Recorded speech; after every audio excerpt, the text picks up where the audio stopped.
Praise the lord. Welcome to నీ సన్నిధి programme. 20 minutes message ద్వారా దేవుడు మనతో ప్రతి గురువారం ఇదే సమయానికి మాట్లాడుతూ ఉంటున్నారు.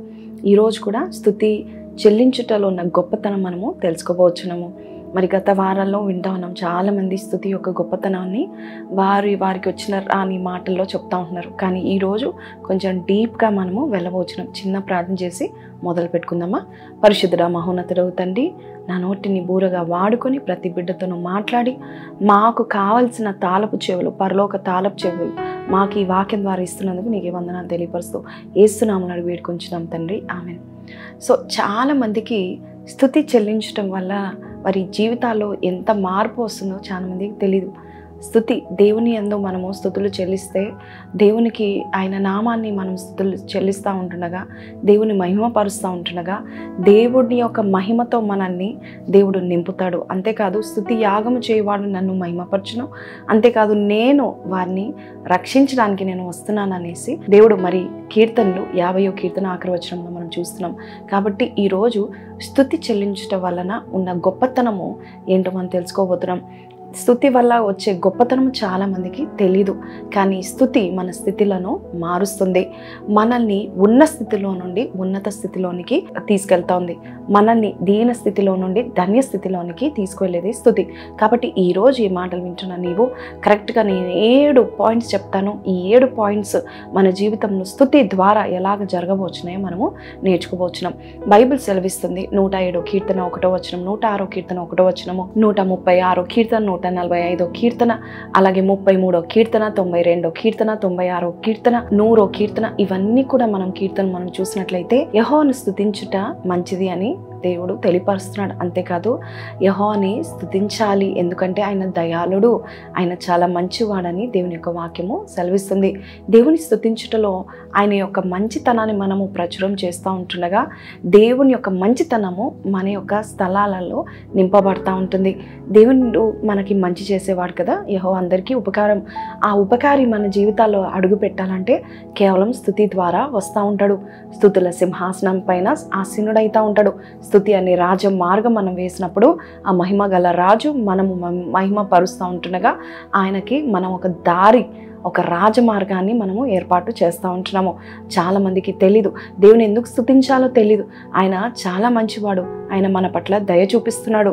చాలామంది మరి ఎవరైనా వారి పట్ల దయ చూపిస్తే, టీచరే కావచ్చు, పోలీసు ఆఫీసరే కావచ్చు, కమిషనరే కావచ్చు, గవర్నమెంట్ ఆఫీషియలే కావచ్చు, వారి పట్ల ప్రత్యేకమైన దయ చూపిస్తే, ముఖ్యంగా న్యాయాధిపతే కావచ్చు, దయ చూపిస్తే వారికి ఉన్న శిక్షనో, వారికి ఉన్న అప్పులో, లేక వారికి ఉన్న రుణమును తుడిచివేసేస్తే ఎంత దయగలవాడని వారికి జీవితాంతం రుణపడి ఉంటాం కదా. మరి దేవునికి కూడా స్తుతి చెల్లించడం అంటే దేవునికి రుణపడి ఉండడము. దేవుడు మనకి చేసిన కార్యాలు బట్టి ఆయనకు మరి రుణపడి జీవించడం అన్నమాట. సో స్తుతి చెల్లించేవాడు నన్ను మహిమపరుస్తూ ఉంటున్నాడు. యెహోవాను గణపరిచేవాడిని దేవుడు గణపరుస్తూ ఉంటాడు. చాలాసార్లు ఆయన ఒక కృప, ఆయన ఔన్నత్యాన్ని, ఆయన ధారాల స్వభావాన్ని మనము జ్ఞాపకం చేసుకుంటూ, ప్రభా నువ్వు ఎంత ఔదార్యం కలిగిన దేవుడవు నాయనా, నువ్వు ఎంతగానైనా నువ్వు ఏది ఇచ్చినా ధారాళంగా ఇస్తావు నాయనా, అయ్యా అంతకంటే ఎక్కువగా ఇస్తావు నాయనా. ఏదైనా కూడా వాగ్దానాల విషయంలో కావచ్చు, నీ కుటుంబ సమస్యల విషయంలో కావచ్చు, భయంకరమైన క్లిష్ట పరిస్థితిలో దేవుడు నిన్ను మరి నీకు నమ్ముకున్న తగిన సహాయకుడిగా వచ్చి నిన్ను ఆదరిస్తూ ఉంటాడు. కాబట్టి ప్రతి దినం ఆయనను స్తుతి చెల్లిస్తూ ఉంటుండగా దేవుడు నీ ఇంటికి వస్తూ ఉంటాడు. ఎన్నోసార్లు నేను చెప్పాను, మేము చాలా ఇళ్లకు మేము వెళ్ళినప్పుడు మంచి కుర్చీల మీద, లేక మంచి సోఫా మీద, ఆ యొక్క హాల్లో కానీ, ఆ యొక్క సీటింగ్ ఏరియాలో కానీ, లివింగ్ రూమ్లో మంచి సోఫా ఉంటే ఆ సోఫా మీద సేవకుల్ని కూర్చోపెడతారు. ఎందుకంటే దేవుని పేరట వస్తున్నారు. మరి నిజంగా దేవుడే మీ ఇంటికి రావాలనుకుంటే ఏ కుర్చీ వేస్తారండి? స్తుతుల సింహాసనము మనము వేయాలి. ఆయన మామూలు కుర్చీ మీద కూర్చోడు, ఎందుకంటే ఆయన సింహాసనసీనుడు. ఆకాశము ఏంటంటే ఆయన సింహాసనము, భూమి ఏంటంటే ఆయన పాదపీఠము. ఈ భూమి మీద ఉన్న మనము పైనుంచి మనం చూస్తే కనీసం దేని కూడా కనబడము, కానీ దేవుడు మనల్ని దృష్టిస్తూ ఉంటున్నాడు. ముఖ్యంగా ఆయన స్తుతి చెల్లిస్తూ ఉంటుండగా దేవుడు నీ ఇంటికి వస్తాడు. నీ ఇంటికి వచ్చి ఆ స్తుతుల మీద సింహాసనసీనుడై మరి ఆ ఇంటిలో ఉన్న ప్రతి లేమిని కొట్టివేస్తాడు, సంతోషాన్ని సంతోషాన్ని దయచేస్తాడు. ఎక్కడెక్కడ పాపం ఉందో, ఎక్కడ శాపం ఉందో, ఎక్కడ లేమి ఉందో, ఎక్కడ దరిద్రం ఉందో అవన్నీ చూసి ఆయన తీసేస్తాడు. కాబట్టి అట్టి దేవుణ్ణి ప్రతిదినం మనము స్తుతులు చెల్లించాలి. మరి ఎవరైతే ఎక్కువగా దేవుని స్తుతులు చెల్లిస్తూ ఉంటారో వారు ఎప్పుడు గ్రేట్ఫుల్గా ఉంటారు, ఎప్పుడు దేవుని యొక్క మహిమ కార్యాలు చూస్తూ ఉంటారు. కాబట్టి ఈరోజు మనము మొట్టమొదటి పాయింట్కి వెళ్ళిపోదాం. స్తుతులు చెల్లిస్తూ ఉంటుండగా దేవుడు మన స్థితిని మారుస్తూ ఉంటాడు. లూకాసు వార్త 1వ అధ్యాయము 46 నుంచి చద్దాం. అప్పుడు మరియా ఇట్లా, నేను నా ప్రాణము ప్రభుని గణపరచుచున్నది. ఆయన తన దాసురాలి దీన స్థితిని కటాక్షించెను. నా ఆత్మ నా రక్షకుడైన దేవుని యందు ఆనందించెను. సర్వశక్తి మంతుడు నాకు గొప్ప కార్యములు చేసెను కనుక ఇది మొదలుకొని అన్ని తరముల వారును నన్ను ధన్యురాలు అనుదురు. ఆయన నామము పరిశుద్ధము. ఈ యొక్క వాక్యాలు మనం చూసినట్లయితే ప్రభుదూత మరియ దగ్గరికి వచ్చి, మరియా నువ్వు ధన్యురాలవు, ఎందుకంటే దేవుడు నీ యొక్క గర్భాన్ని వాడుకొని కన్యక ద్వారా దేవుడి లోకానికి వస్తున్నాడు, లోకరక్షకుడు వస్తున్నాడు, మెస్సయ్య వస్తున్నాడు అన్నప్పుడు ఆమె ఫస్ట్ మరి సందేహించి ఎలా జరుగుతుంది, నేను మరి ఒక స్త్రీని కదా, పురుషుని ఎరగని దానను కదా అంటే సర్వశక్తిని ఆత్మ నిన్ను కమ్ముకుంటుందని చెప్పిన వెంటనే ఆమె నమ్మిన ఆమె ధన్యురాలు. అంతే. దేవుని దూత వెళ్ళిపోయిన తర్వాత మరియ చేసిన మొట్టమొదటిది ఏంటంటే దేవుడు నన్ను వాడుకున్నాడని గర్వం రాలేదు, కానీ స్తుతి వచ్చింది. ఎప్పుడైతే దేవుడు మనకి వాగ్దానం ఇస్తాడో ఆ కార్యము నెరవేరబడక మునుపు ఆ వాగ్దానం విషయంలో మనం స్తుతులు చెల్లిస్తూ ఉండగా దేవుడు మన స్థితిని మారుస్తాడు. ఇప్పుడు నుండి అన్ని తరం వారు నన్ను ధన్యురాలు అంటారు అని స్తుతులు చెల్లించిన తర్వాత ఆమె పాజిటివ్ అఫర్మేషన్స్ చెప్తా ఉంటుంది. దేవుడు నా గొప్ప కార్యాలు చేశాను అని చెప్తా ఉంటుంది. కార్యం జరగక మునుపే స్తుతులు చెల్లిస్తే కనుక దేవుడు నిన్ను ఇంకా బలంగా అన్ని తరంల వరకు ధన్యురాలుగా దేవుడు తీర్చిదిద్దుతూ ఉంటాడు. బైబిల్ సెలవిస్తుంది దేవుడు ఆమె దీన స్థితిని కటాక్షించాడు కాబట్టి ఆమె స్తుతులు చెల్లిస్తూ ఉంటుంది. బైబిల్లో ఇంకొక మాట నేను చూపిస్తాను. 1 సమూయేలు గ్రంథము 2వ అధ్యాయము 8వ వచనం. దరిద్రులను అధికారులతో కూర్చుండబెట్టుటకును మహిమగల సింహాసనమును స్వతంత్రింప చేయుటకును వారిని మంటిలో నుండి ఎత్తువాడు ఆయనే, లేమి గల వారిని పెంట కుప్ప మీద లేవనెత్తువాడు ఆయనే. దేవుని యొక్క వాక్యం సెలవిస్తుంది 1 శామ్యూయల్ 2:8లో, అలాగే యోబు గ్రంథం 5వ అధ్యాయంలో, అలాగే 113వ కీర్తనలో పెంట కుప్పల్లో నుండి దీనులను దేవుడు పైకి లేవనెత్తుతాడని దేవుని యొక్క వాక్యము సెలవిస్తుంది. కాబట్టి నీవు ఎప్పుడైతే దేవుని స్తుతిస్తావో నీ దీన స్థితిని దేవుడు కటాక్షించబోచున్నాడు. కాబట్టి ఈ రోజు నువ్వు దయనీయమైన స్థితిలో ఉండొచ్చు, చాలా దరిద్రంలో ఉండొచ్చు, లేమిలో ఉండొచ్చు. దేవుడు నీ కొరకు ఒక మహిమగల సింహాసనాన్ని తయారు చేయాలంటే ఈ రోజు నుంచి నీవు దేవుని మహిమపరచడము మొదలుపెట్టు. దేవుడు గొప్ప కార్యాలు నీ జీవితంలో చేయనై ఉన్నాడు. మరియా ఒక దీన స్థితిలో ఉన్న ఆమెను దేవుడు కటాక్షించి ఆమె ఏ నిందలకు భయపడలేదు. నిజమే, మనం దేవుని స్తుతించినప్పుడు ఏ నిందలు మనకు రావు. ఒకవేళ నిందలు వచ్చినా అవి దండలుగా మారబోచున్నాయి. కాబట్టి నువ్వు దేవుని స్తుతిస్తూ ఉండు, నీ దీన స్థితిని దేవుడు కటాక్షిస్తాడు. ఎవరైతే నిన్ను ద్వేషిస్తున్నారో వారందరూ నిన్ను ప్రేమించేలాగా దేవుడు చేస్తూ ఉంటాడు. లేయా కూడా స్తుతించే తల్లిగా మారిపోయింది. లేయా యాకోబు యొక్క మొదటి భార్య, కానీ యాకోబు రాహేల్ని ఎక్కువగా ప్రేమించడం వల్ల లేయాని ద్వేషించాడు. అంతేకాదు అండి, ఆమె నెట్టివైపడింది. కానీ దేవుని ప్రతిసారి దేవుడు ఆమె బాధను చూసి ఆమెకు ఒక గొప్ప కార్యం చేసినప్పుడు దేవుడు ఆమె బాధను చూసి దీన స్థితిలో నుండి మరి ఫలించే స్థితిలో దేవుడు చేసినప్పుడు స్తుతించడం మొదలుపెట్టింది. అంతే, లేయా జీవితాంతం తన భర్తతోనే ఉంది. అంతేకాదు భర్త తనని విడిచిపెట్టలేదు. రాహేలైన మధ్యలో చనిపోయిందేమో, కానీ లేయాకు తన భర్తను దేవుడు ఇచ్చేశాడు. స్తుతిని స్థితిని మారుస్తుంది. నువ్వు ఒకవేళ ద్వేషింపబడుతున్నావా, స్తుతులు చెల్లించు. నీవు ఒకవేళ నిందల పాలవుతున్నావా, అవమాన పాలవుతున్నావా, దేవుని స్తుతించు. ఎందుకంటే నీ దీన స్థితిని దేవుడు కటాక్షిస్తున్నాడు. 2వ పాయింట్కి వెళ్ళిపోదాం. 2వ దినవృత్తాంతంలో 20వ అధ్యాయము 22వ వచనము. అంతటా వారు ఉదయమునే లేచి తెకోవ అరణ్యమునకు పోయిరి. వారు పోచుండగా యెహోషాపాతు నిలబడి, యూదా వార్లారా, యెరూషలేము కాపురస్తులారా, నా మాట వినుడి. నీ దేవుడైన యెహోవాను నమ్ముకొనుడి, అప్పుడు మీరు స్థిరపరచబడుదురు. ఆయన ప్రవక్తలను నమ్ముకొనుడి, అప్పుడు మీరు కృతార్థులు అగుదురని చెప్పెను. మరియు అతడు జనులు హెచ్చరిక చేసిన తర్వాత యెహోవాను స్తుతించుటకు గాయకులను ఏర్పరిచి వారు పరిశుద్ధాలంకారములు ధరించి సైన్యము ముందర నడుచుచు యెహోవా కృప నిరంతరముండును, ఆయనను స్తుతించుడని స్తోత్రము చేటకు వారిని నియమించెను. వారు పాడుటకును స్తుతించుటకును మొదలు పెట్టగా యెహోవా యూదా వారి మీదకి వచ్చిన అమ్మోనీయుల మీదను మోయాబీయుల మీదను శేయీరు మన్యవాసుల మీదను మాటుగాండ్రను పెట్టెను గనుక వారు హతులయ్యిరి. ఈ యొక్క వాగ్దానము దేవుడు మన అందరికీ దయచేస్తున్నాడు. నువ్వు ఏ యుద్ధంలో ఉన్నా కూడా నువ్వు స్తుతి చెల్లించడం మొదలు పెడితే కనుక యుద్ధానికి వచ్చిన వారు ఒక్కరు కూడా మిగిలిపోలేదు. ఈ వాక్యంలో సెలవిస్తుంది, ఒక్కడు కూడా మిగిలిపోకుండా హతులయ్యిరి అనే మాట మనం చూస్తూ ఉంటున్నాం. కాబట్టి నువ్వు ఏ యుద్ధంలో ఉన్నావు, ఏ భయంకరమైన పోరాటంలో ఉన్నావు, నువ్వు ఎక్కడున్నావు, నీ నట్టింట్లోనూ కూర్చొని దేవుని స్తుతించడం మొదలుపెట్టు, చేతులు ఎత్తుట మొదలుపెట్టు, నీకు వచ్చిరాని పాటలు పాడు, వచ్చిరాని మాటలతో దేవుని స్తుతించడం మొదలుపెట్టు. దేవా నీ కృప నిరంతరం ఉంటుంది నాయన ప్రభ, నా వల్ల అయితే కాదు కానీ నీ వల్ల అవుతుంది. నువ్వు బలవంతుడవు, నువ్వు శక్తిమంతుడవు అయ్యా నాయన, యుద్ధంలో జయించేవాడు, యుద్ధము యెహోవాదే. ఈ మాటలు నువ్వు చెబుతూ దేవుని స్తుతులు చెల్లిస్తూ ఉంటుండగా దేవుడు మహిమగల రాజుగా దేవుడు వస్తున్నాడు. కీర్తన 24లో ఆయన ఎలా వస్తున్నాడు? మహిమగల రాజుగా వస్తున్నాడు. గుమ్మములు పైకెత్తండి అని దేవుని యొక్క వాక్యము సెలవిస్తుంది. దేవుడు వచ్చినప్పుడు ఏ యుద్ధంలోనూ ఉన్నావో ఆ యుద్ధంలో దేవుడు నీకు జయము దయచేయును గాక. నీ పక్షంగా ఉండి నీ యొక్క ప్రతి ఒక్క పోరాటంలో దేవుడు నీ గొప్ప విజయము దేవుడు దయచేయును గాక. ఏ పోరాటంలో ఉన్నావు, ఏ నిందల్లో ఉన్నావు, ఏ భయంలో ఉన్నావు, ఏ శత్రువులు నేను ముట్టడి వేసి ఉన్నారు, ఏ శత్రువులు నీకున్నవన్నీ దోచుకొని పోవడానికి వారు సంసిద్ధంగా ఉన్నారు. నీ పేరా, నీ ఊరా, నీ పొలమా, నీ ఇళ్ళ, నీ పిల్లల, నీ భర్త, నీ భార్య, నీ ఆస్తిపాస్తులా, నీ ఉద్యోగమా, నీ బిజినెస్సా, నీ గోడలా, లేక నీకున్న కోటనా, నీకున్న మరి ఏదైనా కావచ్చు, దేవుడు అంటున్నాడు నీ యుద్ధము నేను చూసుకుంటానని దేవుడు సెలవిస్తూ ఉంటున్నాడు. చూడండి, యెహోషాపాతు యుద్ధానికి ముందు స్తుతులు చెల్లించడానికి ఏర్పాటు చేశాడు. He prepared people to praise God. దేవుని స్తుతించడానికి ఏర్పాటు చేశాడు, నిర్మించి ఉన్నాడు అని మనము చూస్తూ ఉంటున్నాము ఈ గ్రంథంలో. అయితే హిజిక్యా మాత్రము యుద్ధం వచ్చినప్పుడు ఏం చేశాడంటే, చూడండి, ఇద్దరు రాజులు ఎలాగ వారు డెసిషన్ ద్వారా మరి యుద్ధాలను మరి దేవుడు జయించాడు చూద్దాం. హిజిక్యా రాజు, ఆయనకు కూడా యుద్ధము వచ్చింది. భయంకరమైన రాజు, అషూర్ రాజు వచ్చేసాడు. ఆ యుద్ధంలో ఏం చేయాలో తెలియక చాలా రోజులు ఆగుతూ ఉన్నాడు, దేవుడు సహాయం చేస్తాడని. అప్పుడు ఒకసారి ఒక లెటర్ వచ్చేయగానే, ఆ రాజు నుంచి ఒక లెటర్ వచ్చేయగానే భయాందోళన గురైపోయి మందిరానికి వెళ్ళి ప్రార్థన చేస్తాడు. ప్రార్థన చేసి ఆ లెటర్ని ఇలా చాపి పెట్టి ప్రార్థన చేసి, ప్రభా ఇదిగో ప్రభా నువ్వు సహాయం చేయు, మా శక్తి సరిపోదని ప్రార్థన చేస్తాడు. నిజమే, ప్రార్థనకి ప్రతిఫలం ఉంటుంది. మన మనవి దేవుడు ఆలకిస్తాడని యోబు 22:27లో దేవుడు వాక్యం సెలవిస్తున్నాడు. దేవుడు వెంటనే ఆ రోజు ఆ నైట్ దేవుడు ఏం చేశాడంటే ఏంజల్ని పంపిస్తాడు. దేవదూత వచ్చి 185,000 మందిని హతము చేసి వెళ్ళిపోతుంది. ఎటువంటి కేక వినపడదు, ఎటువంటి యుద్ధ శబ్దం వినపడదు, కార్యము జరిగిపోతుంది. ఓకే, కానీ ఇక్కడ మనం చూస్తే ప్రార్థన ద్వారా దేవుని యొక్క దూతలు దేవుడు మరి పంపిస్తూ ఉంటాడు. దేవుని యొక్క పరిశుద్ధాత్మను పంపిస్తాడు, దేవుని యొక్క మనుషులను పంపిస్తాడు, సహకారులను, ఉపకారులను దేవుడు ఖచ్చితంగా పంపిస్తాడు.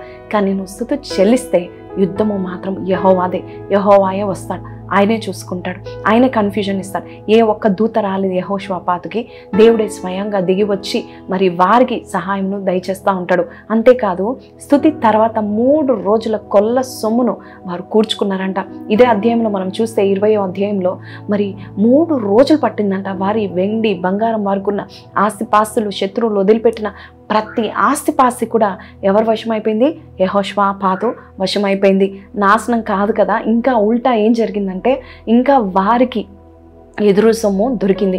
హిజిక్యా రాజ్యంలో మనం ప్రార్థన చేసినప్పుడు కొంచెము మరి రిపేర్స్ జరగవచ్చు, లేక కొంచెము అక్కడ వారు ముట్టడి వేసిన ఆ యొక్క ప్రాంతాలన్నీ కూడా కొన్ని లాస్ గుండా వెళ్ళి ఉండొచ్చు. కానీ నువ్వు స్తుతి చెల్లిస్తే ఎక్కడ నువ్వు నష్టపోకుండా, దేవుడు యుద్ధము చేసి దేవుడే స్వయంగా దిగి వస్తే ఎక్కడా నువ్వు నష్టపోవు, ఎక్కడా నీకు ఎటువంటి మరి రిపేర్ కానీ ఎటువంటి రెస్టరేషన్కి కూడా ఏది ఉండదు. దేవుడు ఒక మాట చెప్తున్నాడు, నీకు ఎదురుగా నేను కొల్ల సొమ్మునిచ్చి నేను నిన్ను తృప్తిపరుస్తూ ఉంటాడు, నా మేలు నేను చూపిస్తానని దేవుడు సెలవిస్తూ ఉంటున్నాడు. కాబట్టి 2 పాయింట్ ఏంటంటే, నువ్వు దేవుని స్తుతించినప్పుడు యుద్ధము దేవుడే చూసుకుంటాడు. అంతేకాదు, ఆ యుద్ధంలో నీకే హాని జరగదు. ఇంకా చెప్పాలంటే ఆ యుద్ధంకి కేవలం నువ్వు దేవుని స్తుతించినందుకు కొల్ల సొమ్ము నీ యొద్దకి రాబోతుంది. ఆమేన్.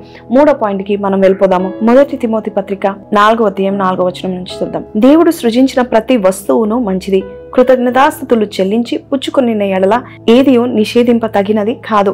ఏలయనగా అది దేవుని వాక్యం వలన ప్రార్థన వలన పవిత్రపరచబడుచున్నది. Thanksgiving has power.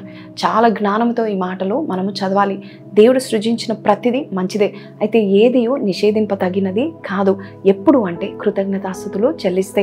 You know, when you give thanks to God for everything, in all things if you give thanks, కొలసి పత్రికలో ఉంది కదా, in everything if you give thanks God is going to do something great. ఏంటంటే ఏది నిషేధింప తగినది కాదు. అంటే ఎవరైనా మరి నీకు ఏదైనా దోషం చేసి మంత్రించి నీకు ఏదైనా పెట్టినా కూడా నువ్వు ఏ విషయంలో బాధపడాల్సిన అవసరం లేదు. కృతజ్ఞతాస్తుతుల్లో ఎంత పవర్ ఉందంటే, కృతజ్ఞతాస్తుతులు చెల్లిస్తూ నువ్వు ప్రార్థన చేస్తే ఎంత పవర్ ఉందంటే, కృతజ్ఞతాస్తుతులు చెల్లిస్తూ ప్రార్థన చేసేటప్పుడు వాక్యాన్ని ఎత్తిపడుకొని ప్రార్థన చేస్తే కనుక ఏది నిషేధింప తగినది కాదు. అంతేకాదు, అది పరిశుద్ధపరచబడుతుంది. చాలామంది జీవితాల్లో ఈ మధ్యకాలంలో చూస్తూ ఉంటున్నాం, ఏంటి నాకే ఇలా జరిగింది, ఏంటి నాకు పిల్లలు మారారా, నా భర్త మారడా, నా భార్య మారదా, నా కుటుంబీకులు మారారా, నా అత్త, మా మామ, మా తల్లి, మా తండ్రి, మా నాన్నగారు తాగబోతుగా ఉన్నాడు. ఏంటి అంటే నువ్వేం చేయంటే మీ నాన్నగారి విషయంలో నువ్వు థ్యాంక్ యూ చెప్పండి. దేవునికి కృతజ్ఞతాస్తుతులు చెల్లించండి. ప్రభా, మంచి ఆరోగ్యం ఇచ్చావు, నీకు వందనాలు. ఇంత తాగుతున్నా నువ్వు క్షమిస్తున్నావు, నీకు వందనాలు. అంతేకాదు, నాకు ఇచ్చిన మంచి తండ్రిని బట్టి నీకు వందనాలని చక్కగా పాజిటివ్గా నువ్వు దేవుని స్తుతులు చెల్లిస్తూ ఉంటుండగా దేవుడు వారిని పరిశుద్ధపరచడము మొదలు పెడతా ఉంటాడు. కృతజ్ఞతాస్తుతుల్లో అంత శక్తి ఉందంటే అవును. కాబట్టి ఈ 3 పాయింట్ మనమందరం కూడా ప్రతి వస్తువే కావచ్చు, విషయమే కావచ్చు, రిలేషన్షిప్పే కావచ్చు, ఏదేమైనా కూడా నువ్వు దేవుని కృతజ్ఞతాస్తుతులు చెల్లించడం మొదలుపెట్టు. కాలేజ్లో జాయిన్ అయ్యావా, thank God because of the college, because of your friends. ఒకవేళ నూతన జాబ్లో, వ్యాపారంలో చిన్న లాభం వచ్చినా దేవుని కృతజ్ఞతాస్తుతులు చెల్లించు. ఎవరైనా నీ ఇంటికి వచ్చి నీకు ఒక చిన్న గిఫ్ట్ ఇచ్చినా, శ్రేష్టమైన ఆహారం నీకు ఇచ్చినా కూడా కృతజ్ఞతాస్తుతులు చెల్లించు. ఏం మాత్రమో నువ్వు సందేహించడానికి వీలు లేదు. ప్రతి విషయంలో నువ్వు అలా కృతజ్ఞతాస్తుతులు చెల్లిస్తే దేవుడు ఆ వస్తువుని, ఆ మనిషిని, లేక నీవు దేని కొరకైతే నువ్వు కృతజ్ఞతాస్తుతులు చెల్లించావో అది పరిశుద్ధమయంగా మారబరచబడుతుంది. అంతేకాదు, నిషేధింప తగినది కాదని దేవుని యొక్క వాక్యము సెలవిస్తుంది. కాబట్టి ఇంట్లో మీరు అడుగుపెట్టిన వెంటనే, రెంట్ హౌసే కావచ్చు, కొత్త ఇంట్లే కావచ్చు, కృతజ్ఞతాస్తుతులు చెల్లించండి. 100వ కీర్తన 4-5 వచనంలో మనం చూస్తున్నాము, enter his gates with thanks giving in your heart అని. దేవుని యొక్క ఆలయంలో కూడా మనం అడుగు పెట్టినప్పుడు కృతజ్ఞతాస్తుతులు చెల్లించాలి. Thank you for this church అని నువ్వు కృతజ్ఞతాస్తుతులు చెల్లిస్తే ఆ సంఘము నీ కొరకు పరిశుద్ధపరచబడుతుంది. అంతేకాదు, అది నిషేధింప తగినది కాదు. చాలామంది సంఘం నుండి వెళ్ళిపోవడానికి ప్రయత్నం చేస్తారు, కానీ సంఘము కొరకు నిలబడి ప్రార్థన చేసి స్తుతులు చెల్లించేవారు చాలా చాలా తక్కువ. కాబట్టి ఈరోజు ఈ మాటలు వింటున్న నీవు కృతజ్ఞతాస్తుతులు చెల్లించడానికి రెడీగా ఉండు. ఎందుకంటే దేవుడు పరిశుద్ధపరచడానికి, నీ కుటుంబాన్ని బాగు చేయడానికి, దేవుడు దీవించడానికి వస్తూ ఉంటున్నాడు. ఒకవేళ నీ కొంచెం జీతమే ఉండొచ్చు, ఆ కొంచెం జీతం పట్టుకొని కృతజ్ఞతాస్తుతులు చెల్లిస్తే మొదటి ముద్ద పరిశుద్ధంగా ఉంటే మిగతాదంతా పరిశుద్ధంగా ఉంటుందని దేవుని యొక్క వాక్యము సెలవిస్తూ ఉంటుంది. మీకు తెలుసా, రోమా పత్రికలో ఈ మాట ఉంటుంది, మొదటి ముద్ద పరిశుద్ధంగా ఉంటే వేరుతో సహా అక్కడున్న ఆ బుట్టలో ఉన్నవంతా కూడా పరిశుద్ధంగా ఉంటుంది. కాబట్టి ఈరోజు ఈ మాటలు వింటున్న నీవు దశం భాగము తీసుకొని మొదటిదిగా నువ్వు తీసుకొని, ప్రభా ఇదిగో నువ్వు నాకు ఇచ్చిన ఈ జాబ్ని బట్టి నీకు వందనాలు, నీవు నాకు ఇచ్చిన రాబడి బట్టి నీకు వందనాలు, నీవు నాకు ఇచ్చిన ఈ ఇన్కమ్ శాలరీ సోర్స్ బట్టి నీకు వందనాలు అని కృతజ్ఞతాస్తుతులు చెల్లించి దేవునికి అప్పగించినట్లయితే మిగతా జీతం అంతా పరిశుద్ధపరచబడుతుంది. అంతేకాదు, దేవుడు విస్తరించును గాక. కాబట్టి ఈరోజు ఈ మాటలు వింటున్న నీవు ఏ విషయంలో సనుకోకు, ప్రతి విషయంలో థ్యాంక్ యూ చెప్పు. కీడు జరిగిందా, థ్యాంక్ యూ చెప్పు. ఎందుకంటే కీడును మేలుగా మార్చే దేవుడు మన మధ్యలో ఉన్నాడు. ప్రతి ఒక్క కీడును మేలుగా దేవుడు మార్చబోచున్నాడు. కాబట్టి ఏ సమస్యకైనా నువ్వు భయపడకు, దేవుడు నీకు తోడుగా ఉంటాడు. అలాగే 4వదిగా మనం చూస్తే యెషయా గ్రంథము 57:19 వచనం, వారిలో కృతజ్ఞతా బుద్ధి పుట్టించుచు దూరస్తులకును సమీపస్తులకును సమాధానమని చెప్పి నేనే వారిని స్వస్థపరచదని యెహోవా సెలవిచ్చుచున్నాడు. చాలామంది కృతజ్ఞతా బుద్ధి కలిగిన వారిని దేవుడు వారిని చూచి, వారిని పిలిచి వారికి స్వస్థతను దయచేస్తాడు. You know, praise, thanksgiving can also bring healing. So దేవుని యొక్క స్వస్థత నీకు కావాలా, మందులు బట్టి స్తుతులు చెల్లించు, డాక్టర్లు బట్టి స్తుతులు చెల్లించు. ఈ యొక్క అనారోగ్యం ఎందుకు వచ్చింది ప్రభా, నీకు నేను దగ్గరగా ఉండడానికి వచ్చిందేమో, నీ కృతజ్ఞతాస్తుతులు చెల్లిస్తున్నాను. నువ్వు స్తుతులు చెల్లించినట్లయితే ఏ మంచం మీద, ఏ రోగ మంచం మీద పడుకున్నావో దేవుడు నేను లేవనెత్తడానికి ఇష్టపడతా ఉంటున్నాడు. కాబట్టి ఈ మాటలు వింటున్నా నీ జీవితంలో కృతజ్ఞతాస్తుతులు చెల్లిస్తే God is going to heal you and you will praise God even more. ప్రభా, నీవు నాకు ఇచ్చిన హీలింగ్ బట్టి నీకు వందనాలని కానీ దేవునికి స్తుతులు చెల్లించు. చాలామంది గర్భం ధరించిన తర్వాత దేవునికి స్తుతులు చెల్లించరు.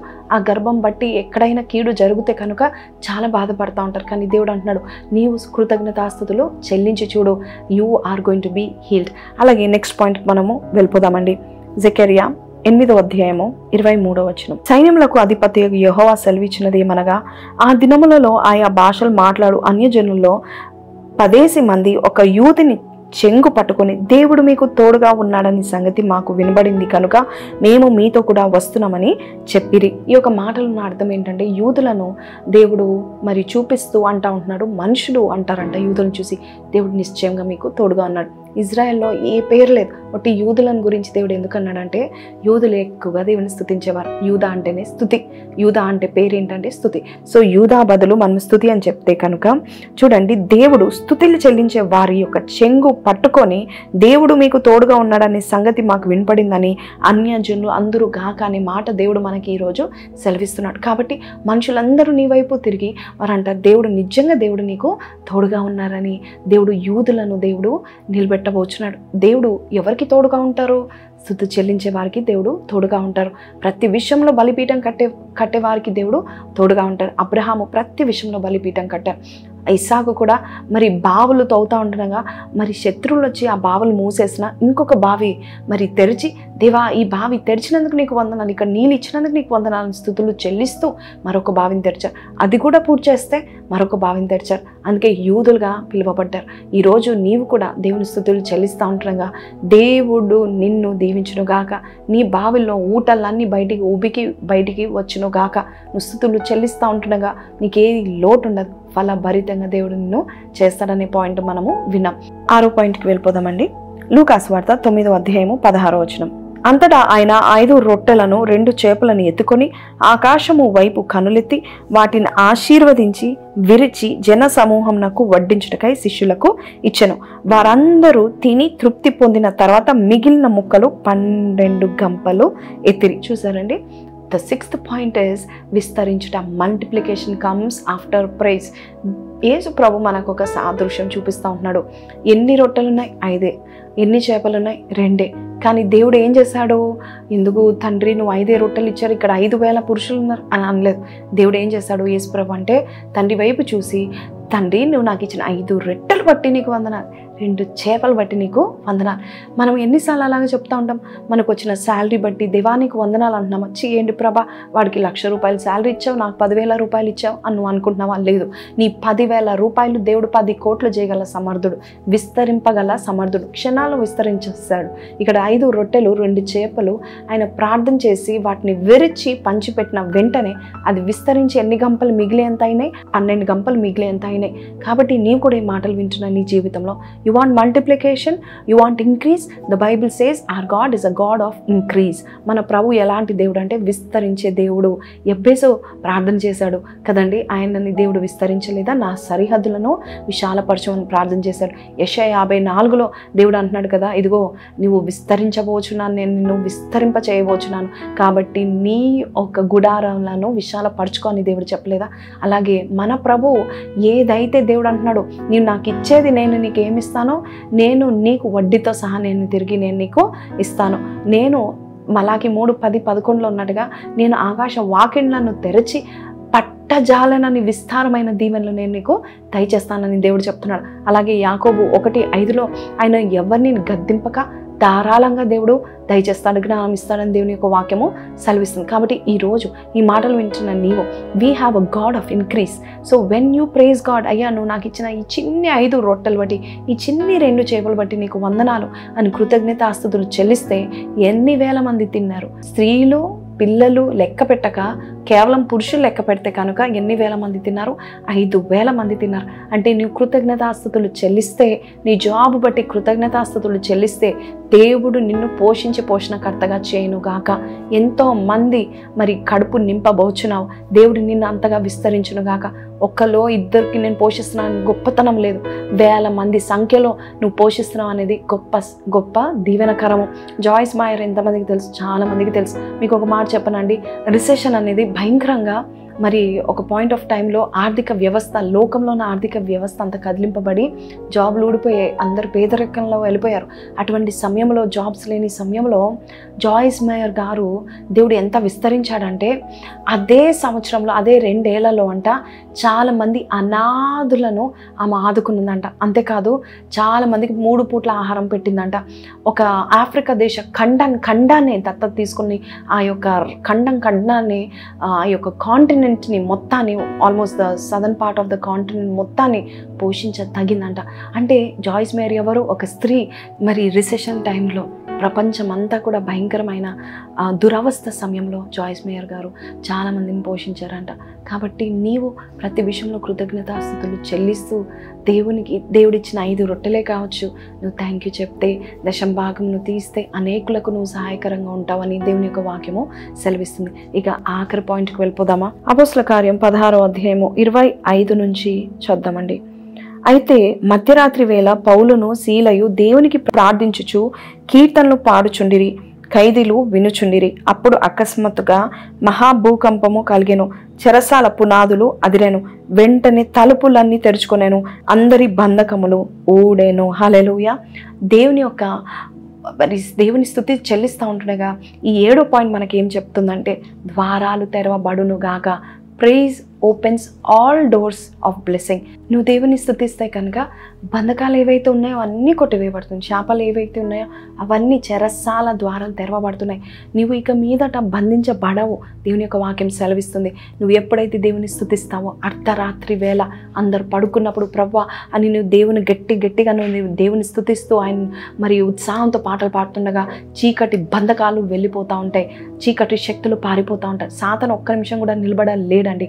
ప్రార్థన చేస్తే అటు ఇటు తిరుగుతాడేమో, కానీ స్తుతులు చెల్లిస్తూ ఉంటుండగా వాడు కనీసం అక్కడ ఒక 10 కిలోమీటర్స్ వరకు కూడా ఉండలేడు. స్తుతి అంటే వాడికి ఇష్టం ఉండదు. ఎందుకంటే మనము ఆయనను మహిమపరుస్తూ ఉంటుండగా మనల్ని దేవుడు మహిమపరుస్తూ ఉంటాడు. ఆ మహిమలో వాడు ఉండలేడు. కాబట్టి ఈరోజు నువ్వు దేవుని స్తుతులు చెల్లిస్తున్నావా? ఏ చెరసాల్లో ఉన్నావు? ఏ బంధకంలో ఉన్నావు? అప్పులనే బంధకంలో ఉన్నావా? అనారోగ్యమైన బంధకంలో ఉన్నావా? పాపపు బంధకంలో ఉన్నావా?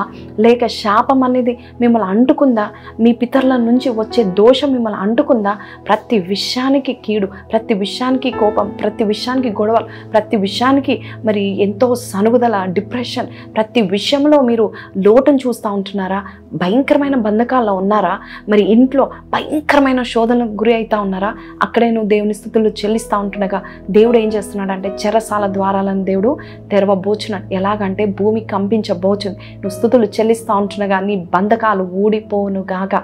ఏదైతే సాతాను రాసి పెట్టుకున్నాడో వీడు నాతో పాటు నరకానికి రావాలి, పాతాళంలో వీడి పేరుందంటే ఈ రోజే నువ్వు దేవుని స్తుతించినట్లయితే ప్రతి ఎడిక్షన్ అనే బంధకం వెళ్ళిపోను గాక. నువ్వు దేవుని ఎక్కువగా సమయం తీసుకొని స్తుతులు చెల్లిస్తున్నట్లయితే దేవుడు అన్ని wrong things will go away from you. Wrong things అంటే శాపం కావచ్చు, రాంగ్ పీపులే కావచ్చు, ఏదైనా ఇంట్లో జరుగుతున్న ఏ కీడైనా కూడా వెళ్ళిపోనుగాక. మీ ఇంట్లో కీడు జరుగుతుందా? మీ ఇంట్లో దోషం జరుగుతుందా? మీ ఇంట్లో ప్రతి విషయంలో మరి మీరు భయపడే కార్యాలు జరుగుతూ ఉంటున్నాయా? ఈ రోజే దేవుడు నువ్వు స్తుతులు చెల్లించడానికి నువ్వు నిర్ణయించుకున్నట్లయితే దేవుడు నీ స్తుతి మూలంగా ఆ సీనుడై దేవుడు ఏం చేస్తాడంటే ప్రతి బంధకాన్ని దేవుడు ఏం చేస్తున్నాడు తీసేసి తలుపులన్నీ తెరుస్తూ ఉంటున్నాడు. ఆ తలుపులు తెరిచిన తర్వాత నీకు గొప్ప ఘనత రాబోతుంది. నీ బంధకాలతో ఉన్నావేమో ఈరోజు, ఏ బంధకంలో ఉన్నావో నాకు తెలీదు. ఆ బంధకాలు ఊడిపోవాలంటే నీవే స్తుతులు చెల్లించు. పౌలు శీలలు తప్పు చేయకుండా బంధింపబడ్డారు, కానీ స్తుతులు చేస్తే బంధింపబడిన వారు సహితము వారు ఒక్కలే కాదు, మరి మిగతా ఖైదీలందరూ కూడా, మిగతా జైల్లో ఉన్న వారందరూ కూడా వారి యొక్క బంధకాలు ఊడిపోయాయని దేవుని యొక్క వాక్యము సెలవిస్తుంది. కాబట్టి ఈరోజు నీవు చీకట్లో కూర్చున్నావేమో, స్తుతి చెల్లించడం మానుకోకు, స్తుతి చెల్లించు. ఈ 7 పాయింట్స్ ద్వారా దేవుడు నిన్ను బలపరచునుగాక. ఏ పాయింట్ నీకు ఎక్కువ కావాలి? నేను స్తుతి చెల్లిస్తే నా దీన స్థితిని దేవుడు కటాక్షిస్తాడనే పాయింట్ నీకు ఎక్కువ కావాలా? లేక నేను స్తుతి చెల్లిస్తే నా భర్త, నా పిల్లల్ని, నా కుటుంబాన్ని, నాకు ఈ దేవుడు ఏది ఇచ్చినా కూడా దేవుడు అది పరిశుద్ధ పరుస్తున్నాడని స్తుతులు చెల్లించబోచున్నావా? లేక నువ్వు స్తుతులు చెల్లిస్తూ ఉంటుండగా దేవుడు నన్ను హీల్ చేస్తాడని స్తుతులు చెల్లిస్తూ ఉంటున్నావా? లేక నేను దేవుని స్తుతులు చెల్లిస్తూ ఉంటుండగా దేవుడు నన్ను విస్తరిస్తాడని స్తుతులు చెల్లిస్తూ ఉంటున్నావా? లేక నువ్వు దేవుని స్తుతులు చెల్లిస్తూ ఉంటుండగా దేవుడు నాకు తోడుగా ఉన్నాడని అన్యులు సహితం తెలుసుకొని నీకు భయపడాలని చూస్తున్నారా?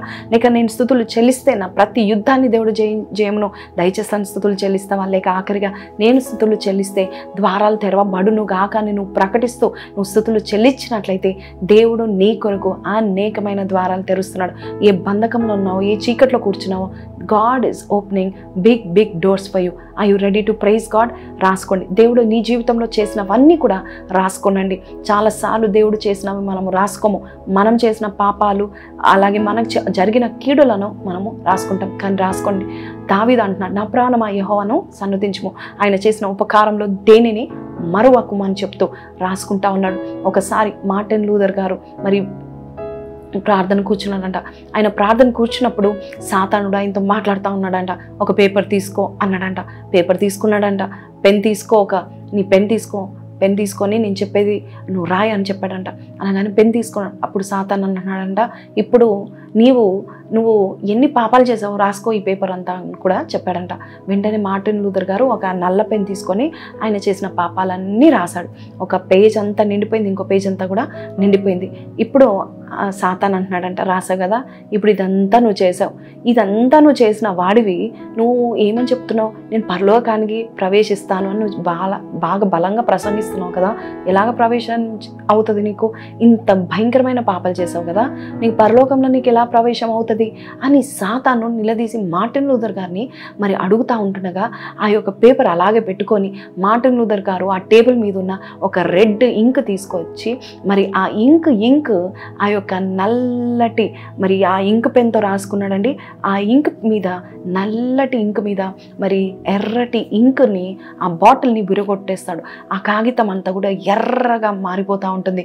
అప్పుడు సాతాను అంటున్నాడు, ఏం చేసావు నువ్వు, ఎందుకు నేను చెప్పాను కదా అవన్నీ రాసుకోమని, ఇప్పుడు చూడు ఎలా పాడు చేసుకున్నావు అని సాతాను అంటే మార్టిన్ లూథర్ గారు ఏమన్నాడు తెలుసా, ఈ ఎర్రది ఎలాగైతే నా పేపర్ మీద పడి నేనేం తప్పులు చేసేలా కనబడకుండా చేసిందో అంతకంటే ఎక్కువగా నా ప్రభు ఆయన రక్తాన్ని చిందించి ఒక్క మచ్చ కూడా, ఒక్క నల్ల బొట్టు కూడా కనబడకుండా నా జీవితాన్ని కడిగేశాడు. కాబట్టి నేను పరలోకాన్ని ప్రవేశించబోచున్నాను, ఆయన రక్తం నన్ను కడిగేసిందని చెప్పాడంట. నీవు కూడా నీ జీవితంలో దేవుడు చేసిన కార్యాల్లో మొట్టమొదటి కార్యము నీ పాపాలు దేవుడు కడిగి వేసి ఉన్నాడు. నీకు పరలోకంలో ప్రవేశం ఉంది. హల్లెలూయా. సో ఇంత గొప్ప కార్యం చేసిన నీ ప్రభుని, ఇంత నీ కొరకు నీ పనిష్మెంట్ తీసుకొని నీ బదులుగా శిక్షణ పొందిన నీ ప్రభు కొరకు నువ్వు ఏం చెల్లిస్తావు? స్తుతి చెల్లించు. రక్షణ పాత్రని ఎత్తి పట్టుకో. ఆయన వైపును చూసి, ప్రభా ఇదిగో ప్రభా నా రక్షణ పాత్ర ఇదే, నేను నీకు స్తుతులు నా జీవిత కాలం అంతా నేను స్తుతులు చెల్లిస్తాను. దావీదు ప్రార్థన చేస్తూ ఉంటున్నాడు. 33వ కీర్తన 1వ వచనంలో, నేను ఎల్లప్పుడూ యెహోవాను స్తుతించేదను, ఎల్లప్పుడు నా నోట ఆయన కీర్తి నా నోట ఎల్లప్పుడు ఉండునుగాక, నా జీవిత కాలమంతా ఆయన మందిరంలో ఉంటానన్నాడు, నా జీవిత కాలమంతా ప్రార్థిస్తానన్నాడు, నా జీవిత కాలమంతా ఆయనని ఎల్ల వేళలో స్తుతులు చెల్లిస్తానని చెప్పిన దావీదు వలె మనం కూడా ప్రతి విషయంలో స్తుతులు చెల్లిద్దామా. అడుగు తీసిన, అడుగు వేసిన, కీడు వచ్చినా మేలు జరిగిన, కష్టమైన సుఖమైన ప్రతి విషయంలో స్తుతులు చెల్లించినట్లయితే కష్టము ఆశీర్వాదంగా మార్చబడును గాక, నింద అవమానము పూదండనగా ఆనర్గా నీకు దయచేయబడును గాక, అవమానం బదులు రెట్టింపు ఘనత దేవుడు నీకు దయచేయను గాక. నువ్వు స్తుతులు చెల్లిస్తూ ఉంటుండగా బంధకాలన్నీ విడగొట్టబడును గాక, నీకు దేవుడు స్వస్థత దయచేయను గాక, నీ ద్వారా దేవుడు గొప్ప కార్యాలు చేసి ఇప్పుడు ఎప్పుడైతే నువ్వు దేవుని స్తుతించడం మొదలు పెడుతున్నావు దేవుడు నేను విస్తరించును గాక, నీ తలాంతులు విస్తరించును గాక, నీ జ్ఞానాన్ని విస్తరించును గాక, నీ కలిగిన సమస్తాన్ని దేవుడు విస్తరించును గాక, నీ డబ్బును విస్తరించును గాక, నీకున్న ఘనతను దేవుడు విస్తరించును గాక, నిన్ను గొప్ప చేయను గాక. ఈరోజు ఈ 7 పాయింట్స్ విన్న మీరు చిన్న ప్రార్థన చేస్తాను. కళ్ళు మూసుకుందాం. పరిశుద్ధుడా మహోన్నతులకు తండ్రి, సర్వాధిపతి సర్వాంతర్యామి సర్వ సృష్టికర్తానికి వందనాలు అయ్యా, సర్వ భౌమానికి వందనాలు, సకల ఆశీర్వాదముల కారణభూతుడవు తండ్రి నీకు వందనాలు అయ్యా తండ్రి, సర్వశక్తిమంతుడానికి వందనాలు అయ్యా, స్తోత్రారుడానికి వందనాలు, పూజనీయుడానికి వందనాలు నాయన, మహా గొప్ప కార్యాలు చేసే తండ్రి నీకు వందనాలు. ఈరోజు ఈ వాక్కు ద్వారా స్తుతి వలన జరిగే గొప్ప కార్యాలు మా జీవితాలు ఏంటో మాకు బయలుపరిచిన విధానం బట్టి నీకు వందనాలు. ఈ దీన సేవకురాలను వాడుకొని 7 పాయింట్స్ చెప్పిన ఆయన నాయన ఎవరి జీవితంలో స్థుతి వారి జీవితం ఎలాగ ప్రవేశిస్తూ అయా తండ్రి మరి స్థుతుల సింహాసన సీనుడివై నీవు అడుగుపెట్టి ఆ కార్యాన్ని ఎలాగ చేస్తావు ఈరోజు మాకు బహు తేట తెల్లగా బయలుపరిచినందుకు నీకు వందనాలు. ఈ రోజు నుంచి స్థుతి చెల్లించడం మాకు నేర్పించి మమ్మల్ని బలపరచమని, ముఖ్యంగా ప్రతి విషయంలో స్థుతులు చెల్లించే దావీదు వలె, కుమారుడు చనిపోయినా కూడా దేవుడు ఇచ్చాను దేవుడు తీసుకొని పోయినని యోబు వలె అయా తండ్రి యేసయ్య ప్రార్థన చేసిన ఈ గొప్ప భక్తులు వలెనైనా స్థుతులు అర్పించి మీకు ఆరాధన చేసే వారుగా మమ్మల్ని చేయండి. మా జివ్వ ఫలం అర్పించి నాయన హృదయపూర్వకంగా మనస్ఫూర్తిగా మిమ్మల్ని స్థుతులు చెల్లించే వారుగా మమ్మల్ని చేసి నడిపించమని యేసు పరిశుద్ధ నామమున అడిగి వేడుకొంచున్నాం తండ్రి, ఆమెన్. సో ప్రైజ్ లార్డ్ అండి. విన్నాం కదా the 7 powerful points if you praise God. ఇవన్నీ మనము స్థుతులు చెల్లిస్తే 7 పాయింట్స్ మన జీవితంలో జరుగును గాక. ప్రార్థన moves God, okay, prayer moves God, but praise brings God down on earth. కాబట్టి ఈరోజు నువ్వు దేవుని స్థుతులు చెల్లిస్తూ ఈ యొక్క గొప్ప రెవల్యూషన్స్ దేవుడు మనకు తాళ చేతులు ఇచ్చారు కదా. Whenever you listen to a revelatory message you start doing it because you will see results very soon. దేవుడు మిమ్మల్ని బహుగా దీవించును గాక. వచ్చే వారం కొరకు ఎదురు చూడండి. మరిన్ని మంచి విషయాలతో, ముఖ్యంగా బైబిల్ యొక్క తాళ చేతులతో మీ ముందు నేను వస్తూ ఉంటాను. ఇప్పటి వరకు మీరు సబ్స్క్రైబ్ చేసుకోలేదు, వాక్యాలు వింటున్నారు, ఈ ఒక్క వాక్యమే కదా నేను సబ్స్క్రైబ్ చేసుకొని అనుకోకు. చాలా వాక్యాల ద్వారా దేవుడు నీతో మాట్లాడుతున్నాడు. రోజు మీతో ఈ యొక్క ఛానల్ ద్వారా మాట్లాడబోచున్నారు. సో మీరు సబ్స్క్రైబ్ చేసుకొని, లైక్ చేసి, ముఖ్యంగా షేర్ చేసినట్లయితే ఈ సేవలో కూడా పాలు పొందుకొని దేవుడు మిమ్మల్ని బహుగా దీవించి విస్తరించును గాక. ఆమెన్. Praise the lord.